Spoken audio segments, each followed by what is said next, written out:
Well, the US is about to turn its full attention to the state of Iowa for the first truly significant event in the race for the White House. The Iowa caucuses are seen as a genuine test of which way the nation's going to vote.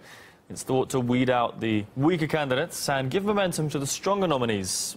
Iowa is a swing state, which means there's no overwhelming support for any party, so all the candidates have to struggle to get those key votes. And the state almost always picks the Democrat who goes on to run for the presidency, although it isn't so reliable choosing the Republican candidate. Well, Donald Trump is the most talked about candidate from the Republican Party. He's a business magnate and billionaire. He's famous for his opposition to political correctness and draws huge attention from the media. Here's a 30-second clip to show you why. When Mexico sends its people, they're not sending their best. They're bringing drugs. They're bringing crime. You've called women you don't like fat pigs. I don't frankly have time for total political correctness. Donald J. Trump is calling for a total and complete shutdown of Muslims entering the United States. I was in Brussels a long time ago, 20 years ago. So beautiful, everything's so beautiful. It's like living in a hellhole right now.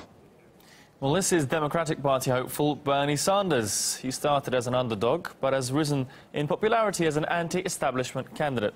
He's been very critical of America's foreign policy and is also outspoken on civil rights. Here's some of his main campaign points. American people, in my view, are sick and tired with establishment politics. They are sick and tired with establishment economics. They are sick and tired with establishment media. We are calling for a political revolution. If Wall Street does not end its greed, we will end it for them. Well, both of those candidates we've highlighted are seen as anti-establishment.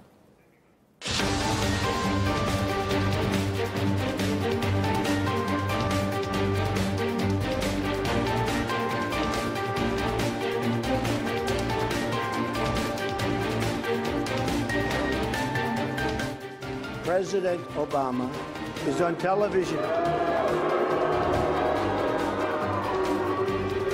Who can blame you?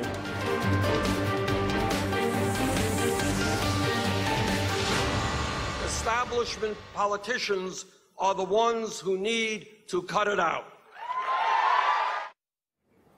Bernie Sanders there. The Democratic frontrunner Hillary Clinton describes herself as a modern progressive politician. Her attempts to sound anti-establishment, though, haven't got everyone quite convinced. But are you the establishment? I just don't understand what that means. Well, she's faced a constant barrage of criticism over her close ties to Wall Street billionaires who've been financing her presidential campaign. Dear Sister Hillary Clinton, I know she would like to say that she's against the establishment, but I was born at night, not last night. You can't receive that Wall Street money and say you have no influence in your behavior. Well, during her political career, Clinton hasn't been afraid to change her stance on some crucial issues. So it is with conviction that I support this resolution as being in the best interests of our nation. A vote for it is not a vote to rush to war. 4 years ago, our president rushed us into war in Iraq. I believe that marriage is not just a bond, but a sacred bond between a man and a woman. I support marriage for lesbian and gay couples. I support it personally and as a matter of policy and law. It's me, Hillary from 2008. I'm running against Bernie, never heard of him, Sanders. What? Bernie? We love Bernie. He's a great senator. Media analyst TJ Walker says despite her efforts to move away from Wall Street, Hillary Clinton is still viewed as a member of the country's establishment. There is a sense that voters are sick of the elite. They are sick and tired of the elite only following the needs of the wealthiest. Is she a part of the establishment that's out to harm little people and keep things the status quo? and focus on tax cuts. She's been in public life for 40 years. She's been on the national stage for a quarter of a century.